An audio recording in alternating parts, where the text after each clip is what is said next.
Time to welcome in Iannazzone, who covers the Jets for Newsday. Regular right here on PIX on the Blitz. Al, good to see you. Hey, guys. How are you? Fun day, huh? Oh, fun day. Listen, Joe was, Douglas, that is, was a dead man walking, right? But the timing of the decision, Al, I mean, is just odd.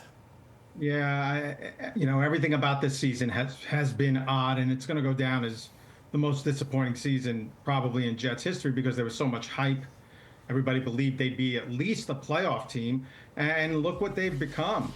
In the statement, Woody said that they want to begin the search for a general manager right away. And believe me, I understand that, but there's also some risk in that because you don't know how, some of these other owners, they're not firing people yet. You don't know who's going to break loose towards the end of the season or even right after the season. But this was a bad situation. We could tell when we talked to Joe a couple weeks ago at the trade deadline that he wasn't the same person. He was not involved in the Saleh firing. He knew the writing was on the wall, and they just did it probably 5-6 weeks sooner than everybody thought it would happen. Al, big picture, you probably heard a little bit of what Mark and I were discussing there. Do you agree that Jets owner Woody Johnson is the biggest problem with this team? Yeah, I mean, at this point, how can you disagree with that? Because I think the biggest thing is the Saleh situation. Now, I'm not going to stand here and say Robert was a great coach. His record wasn't very good either. But what have they looked like since he's left? The defense has regressed, which I think we talked about on the program, Mark, that I thought that they weakened the defense when they got rid of Saleh because you were putting too much on Jeff Ulbricht's plate. And now look at how, I think it's 2 of the last 3 games played out. The Jets had a lead at the end of the game, and the defense let up touchdowns both times. Would that have happened if Saleh was here? Yeah, maybe, but they were a much better defense when Saleh was here. So they fired him at 2-3. They've gone 1-5 since. The defense has gone backward. The point differential is really bad. They were the number 2 defense when they fired him. Right now they're 9, which is surprising. But over the 6 games, I think there's something like 16 or 17. So that move backfired now. What are you telling the players on this team for the final 6 games? Because everybody knows they're not going to be here next year. All right, Al. What about Rodgers? Is he going to be back in 25?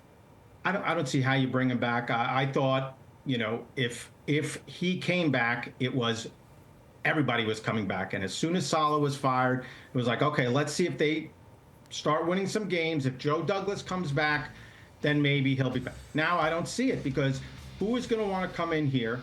You have to play a system that he's comfortable with. He's really only played in one system, right? He's played the West Coast offense. Anybody who takes this job is going to want to run their own offense, want to bring in their own quarterback, want to do things their way. And on the other side, he may not want to be a part of this anymore because he came here to play for Robert Saleh, to play for Hackett, Joe Douglas, all that, and that's all different now. So I think there's going to be a parting of the ways at some point. Who knows if it happens before the end of the season? You never know with the way the Jets are going right now. I'm waiting for Rodgers to go on McAfee and say, he's not playing anymore. You never know what's going to happen. And that's how the season is going. Al, is there anyone left for Woody to fire? No. I mean, who are you going to fire at this point? You got rid of your head coach, the general manager. Everybody's got an interim title. All the players are interim for the most part. The Jets have so many free agents after this season. And you think about the effect that it's had on guys who they drafted a couple years ago. We see Garrett Wilson. He's not a happy guy. He hates losing more than anybody, and he shows it. And he sees the dysfunction of this organization. Breece Hall, Sauce Gardner, they're smart guys. They understand that this is not a winning organization. Who knows if they're going to want to come back here? Who knows if their agents are going to want them to come back here?